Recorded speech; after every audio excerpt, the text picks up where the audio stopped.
50 ಗಂಟೆಯಲ್ಲಿ 7 ಕೋಟಿ ರೂಪಾಯಿ ದರೋಡೆ ರಹಸ್ಯ ಬಯಲಾಗಿದೆ. ಬೆಂಗಳೂರನ್ನೇ ಬೆಚ್ಚಿ ಬೀಳಿಸಿದ್ದಂಥ ದರೋಡೆ ಪ್ರಕರಣವನ್ನ ಈಗ ಪೊಲೀಸರು ಬಯಲು ಮಾಡುವಲ್ಲಿ ಯಶಸ್ವಿಯಾಗಿದ್ದಾರೆ. 7 ಕೋಟಿ ರೂಪಾಯಿಯಲ್ಲಿ 5.76 ಕೋಟಿ ರಿಕವರಿ ಮಾಡಿದ್ದಾರೆ ಪೊಲೀಸರು. 5,76,00,000 ರೂಪಾಯಿ ಈಗ ರಿಕವರಿ ಆಗಿದೆ. ಪೊಲೀಸ್ ಆಯುಕ್ತ ಸೀಮಂತ್ ಕುಮಾರ್ ಸಿಂಗ್ ಮಾಹಿತಿಯನ್ನ ಕೊಟ್ಟಿದ್ದಾರೆ. ಸಿಎಂಎಸ್ ಚಾಲಕ ವಿನೋದ್, ಕಾನ್ಸ್ಟೇಬಲ್ ಅಣ್ಣಪ್ಪ ಅರೆಸ್ಟ್ ಆಗಿರುವಂತಹ ವ್ಯಕ್ತಿಗಳು ಇನ್ನು ಮಾಜಿ ನೌಕರ ಝೇವಿಯರ್ ಸೇರಿದಂತೆ ಒಟ್ಟು 3 ಪ್ರಕರಣಕ್ಕೆ ಸಂಬಂಧಪಟ್ಟಂತೆ ಅರೆಸ್ಟ್ ಮಾಡಲಾಗಿದೆ. ಘಟನೆ ನಡೆದು 50 ಗಂಟೆಯ ಒಳಗೆ 5,76,00,000 ರೂಪಾಯಿ ರಿಕವರಿ ಮಾಡಿದ್ದೀವಿ ಅಂತ ಮಾಹಿತಿಯನ್ನು ಕೊಟ್ಟಿದ್ದಾರೆ. ಇನ್ನು ಈ ರಾಬರಿ ಗ್ಯಾಂಗ್ನಲ್ಲಿ 7 ರಿಂದ 8 ಮಂದಿ ಭಾಗಿಯಾಗಿದ್ದಾರೆ. 3 ಅರೆಸ್ಟ್ ಆಗಿದ್ದಾರೆ. ಇನ್ನು 5ರಿಗಾಗಿ ಹುಡುಕಾಟವನ್ನ ನಡೆಸಲಾಗ್ತಾ ಇದೆ. ಬೆಂಗಳೂರು ಹೊರವಲಯದಲ್ಲಿ ಹಣವನ್ನ ಜಪ್ತಿ ಮಾಡಿದ್ದೀವಿ ಅಂತ ಮಾಹಿತಿಯನ್ನು ಕೊಟ್ಟಿದ್ದಾರೆ ಪೊಲೀಸ್ ಆಯುಕ್ತ ಸೀಮಂತ್ ಕುಮಾರ್ ಸಿಂಗ್. ಈವರೆಗೆ 30ಕ್ಕೂ ಹೆಚ್ಚು ಮಂದಿಯನ್ನ ಪ್ರಕರಣಕ್ಕೆ ಸಂಬಂಧಪಟ್ಟಂತೆ ವಿಚಾರಣೆ ಮಾಡಲಾಗಿದೆ. 11 ತಂಡ ಮಾಡಿ 200 ಅಧಿಕಾರಿಗಳು ಕೆಲಸವನ್ನ ಮಾಡಿದ್ರು. ಕರ್ನಾಟಕ, ಕೇರಳ, ತಮಿಳುನಾಡು, ಗೋವಾದಲ್ಲೂ ಕೂಡ ಶೋಧವನ್ನ ನಡೆಸಲಾಗಿದೆ ಅಂತ ಹೇಳಿ ಮಾಹಿತಿಯನ್ನು ಕೊಟ್ಟಿದ್ದಾರೆ. 5,76,00,000 ರೂಪಾಯಿ ಹಣವನ್ನ ರಿಕವರಿ ಮಾಡಲಾಗಿದೆ. ರಿಕವರಿ ಮಾಡಿರುವಂತಹ ಹಣವನ್ನ ನೀವು ಗಮನಿಸ್ತಾ ಇದ್ದೀರಿ. ಇವತ್ತು ಬೆಂಗಳೂರಿಗೆ ಅದನ್ನ ತಗೊಂಡು ಬರಲಾಯಿತು. ಒಟ್ಟು 3 ಪ್ರಕರಣಕ್ಕೆ ಸಂಬಂಧಪಟ್ಟಂತೆ ಅರೆಸ್ಟ್ ಮಾಡಿದ್ದಾರೆ. ಜಪ್ತಿ ಮಾಡಿರುವಂತಹ ಹಣವನ್ನ ನೀವು ದೃಶ್ಯದಲ್ಲಿ ಗಮನಿಸ್ತಾ ಇದ್ದೀರಿ. 5,76,00,000 ರೂಪಾಯಿ ಹಣವನ್ನ ಈಗ ಜಪ್ತಿ ಮಾಡಲಾಗಿದೆ. 7,11,00,000 ರೂಪಾಯಿ ದರೋಡೆ ಪ್ರಕರಣಕ್ಕೆ ಸಂಬಂಧಪಟ್ಟಂತೆ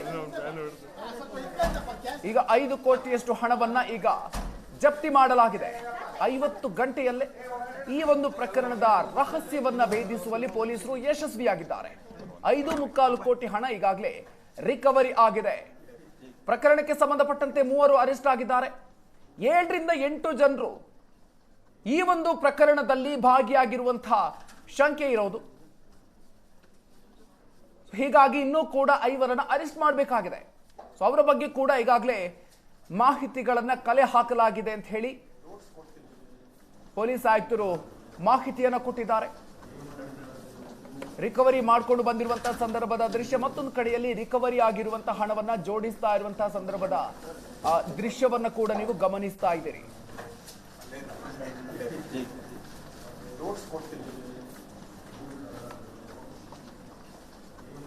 ಎಟಿಎಂಗೆ ಅಂತ ಹೇಳಿ ಲೋಡ್ ಮಾಡೋದಿಕ್ಕೆ ಅಂತ ತಂದಿದ್ದಂತ ಹಣವನ್ನ ಚೇಸ್ ಮಾಡ್ಕೊಂಡು ಹೋಗಿ RBI ಅಧಿಕಾರಿಗಳು ಅಂತ ಹೇಳ್ಕೊಂಡು ಲೂಟಿ ಮಾಡಿದ್ರು. ಆ ಹಣವನ್ನ ನೀವು ಗಮನಿಸ್ತಾ ಇದ್ದೀರಿ. ಕಂತೆ ಹಣವನ್ನ ಈಗ ಅಲ್ಲಿ ಜೋಡಿಸ್ತಾ ಇರುವಂತಹ ಸಂದರ್ಭದ ದೃಶ್ಯಗಳು. ಮತ್ತೊಂದು ಕಡೆಯಲ್ಲಿ ನೀವು ಜಪ್ತಿ ಮಾಡಿಕೊಂಡು ಬರುವಂತಹ ಸಂದರ್ಭದ ದೃಶ್ಯಗಳನ್ನ ಗಮನಿಸ್ತಾ ಇದ್ದೀರಿ. ಒಟ್ಟು 5,76,00,000 ರೂಪಾಯಿ ಹಣ ಈಗ ಜಪ್ತಿ ರಿಕವರ್ ಆಗಿದೆ.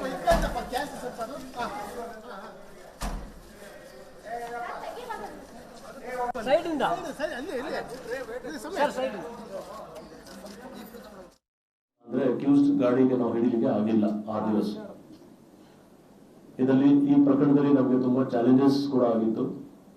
ಚಾಲೆಂಜಸ್ ಏನಾಗಿದ್ರೆ, ಈ ಗ್ಯಾಂಗ್ ಏನಿದೆ ಅದು ಪ್ರಿಸೈಸ್ ಎಲ್ಲೆಲ್ಲಿ CCTV ಇಲ್ಲ ಅಂಥದ್ದು ಕಡೆ ಅವರು ಗಮನ ಇಟ್ಕೊಂಡಿದ್ರು. ಮತ್ತು ಮೊಬೈಲ್ ಫೋನ್ ಯಾವುದು ಯೂಸ್ ಮಾಡಲಿಲ್ಲ. ಜೊತೆಗೆ ಕಮ್ಯುನಿಕೇಶನ್ ಅವರವರಲ್ಲಿ ಯಾರ್ಯಾರು ಗ್ಯಾಂಗ್ ಮೆಂಬರ್ಸ್ ಇದ್ರು ಅವ್ರು ಕಮ್ಯುನಿಕೇಶನ್ ಮಾಡುವಾಗ ಬೇರೆ ಬೇರೆ ಲ್ಯಾಂಗ್ವೇಜ್ ಅಲ್ಲಿ ಕಮ್ಯುನಿಕೇಶನ್ ಮಾಡಿದ್ರು. ಮತ್ತು ನಮ್ಮ ಬ್ಯಾಂಕ್ ಅಧಿಕಾರಿ ಅವರು CMS ಯಾವುದು ಮ್ಯಾನೇಜ್ಮೆಂಟ್ ಇದೆ, ಸೆಕ್ಯೂರಿಟಿ ವ್ಯಾನ್ದು, ಅವ್ರಿಗೆ ಕೇಳಿದಾಗ ಕೂಡ ಕರೆಕ್ಟ್ ಆಗಿ ಕರೆನ್ಸಿದು ಸೀರಿಯಲ್ಸ್ ಮೇಂಟೈನ್ ಆಗಿಲ್ಲ. ಅಂದ್ರೆ ಸೀರಿಯಲ್ ಹೊಸ ನೋಡಿದ್ರೆ ನಮಗೆ ಕರೆಕ್ಟ್ ಸೀರಿಯಲ್ಸ್ ಗೊತ್ತಾಗುತ್ತೆ. ಸೊ ಇದು ಎಲ್ಲ ಕೆಲವು ಚಾಲೆಂಜಸ್ ನಮಗೆ ಆಗಾಯಿತು. ಆದರೂ ಎಂಟೈರ್ ಆಪರೇಷನ್ ಏನು ನಾವು ನಿಮಗೆ ಗೊತ್ತಿರ್ಬೋದು, ಈ ಕಳೆದ 19ರಿಂದ 22ನೇ ತಾರೀಕಿದೆ. ಅಂದ್ರೆ ಅಕ್ಯೂಸ್ಡ್ ಗಾಡಿಗೆ ನಾವು ಹಿಡಿಲಿಕ್ಕೆ ಆಗಿಲ್ಲ 6 ದಿವಸ. 5,76,00,000 ಅಂದ್ರೆ ಟೋಟಲ್ 5.7 crores ರಿಕವರಿ ಆಗಿದೆ. ಟೋಟಲ್ 7 crores 11 ಲಕ್ಷಲ್ಲಿ ಇನ್ನೂ ರಿಕವರಿ ಆಗಬೇಕು. ಅದರ ಬಗ್ಗೆ ನಮ್ಮ ಟೀಮ್ಸ್ ಅವರು ಸದ್ಯಕ್ಕೆ 30 ಜನ ಇಂಟ್ರೋಗೇಷನ್ ಆದಮೇಲೆ 3 ಜನಕ್ಕೆ ನಾವು ಸದ್ಯಕ್ಕೆ ಅರೆಸ್ಟ್ ಮಾಡಿದ್ದೀವಿ. 3 ಜನ ಯಾರು ಇಲ್ಲಿ, ಅದರಲ್ಲಿ ಒಬ್ಬ ಮೇನ್ ಈ ಪರ್ಟಿಕ್ಯುಲರ್ CMS ಗಾಡಿ ಏನು ಆಪರೇಟ್ ಆಗ್ತಿತ್ತು ಡೈಲಿ ಬೇಸಿಸ್ ಅಲ್ಲಿ, ಅಷ್ಟು ಸೀರಿಯಸ್ ಕೇಸ್ ನಡೀತಾ ಇದೆ. ನೀವು ಏನು ಪ್ಲೀಸ್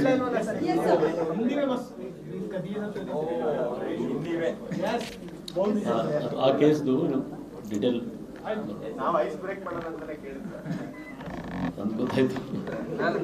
ಸಿಕ್ಕಿದ್ದಾರೆ ಕಾನ್ಸ್ಟೇಬಲ್ ಏನ್ ಎಚ್ಚರಿಕೆ ಕೊಡ್ತೀರಾ, ಈ ತರ ಮಾಡೋರ್ಗೆ ಏನ್ ಎಚ್ಚರಿಕೆ ಕೊಡ್ತೀರಾ ನಿಮ್ ಕಡೆಯಿಂದ?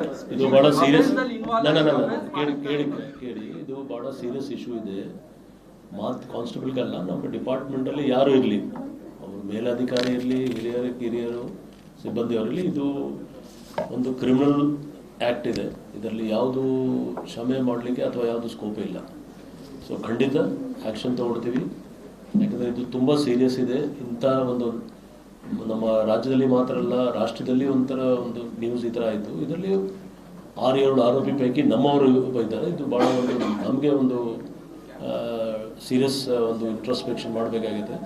ನಾವು ನಮ್ಮ ಸೀನಿಯರ್ ಅಧಿಕಾರಿ ಎಲ್ಲ ಕೂತ್ಕೊಂಡು ಈ ಥರ ಯಾಕಾಯಿತು, ಅವ್ರು ಏನೋ ಇಂಥ ಮುಂದೆ ಮಾಡಿದ್ರು ಅಥವಾ ಏನೋ ಅವ್ರದ್ದು ಚಲನವಲನ ಬಗ್ಗೆ ಯಾಕೆ ನಮ್ಮವ್ರು ನೋಟ್ ಮಾಡಲಿಲ್ಲ, ಖಂಡಿತ ವಿಲ್ ಟೇಕ್ ಸ್ಟ್ರಿಕ್ಟ್ ಆ್ಯಕ್ಷನ್. ಬೇರೆ ಏನಿದೆ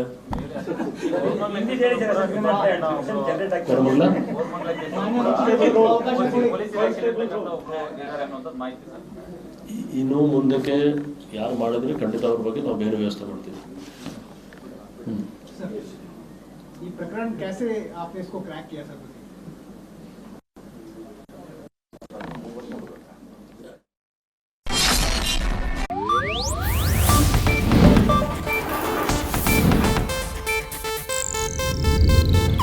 ಇದು ಏಷ್ಯಾನೆಟ್ ನ್ಯೂಸ್ ನೆಟ್ವರ್ಕ್ ಪ್ರಸ್ತುತಿ.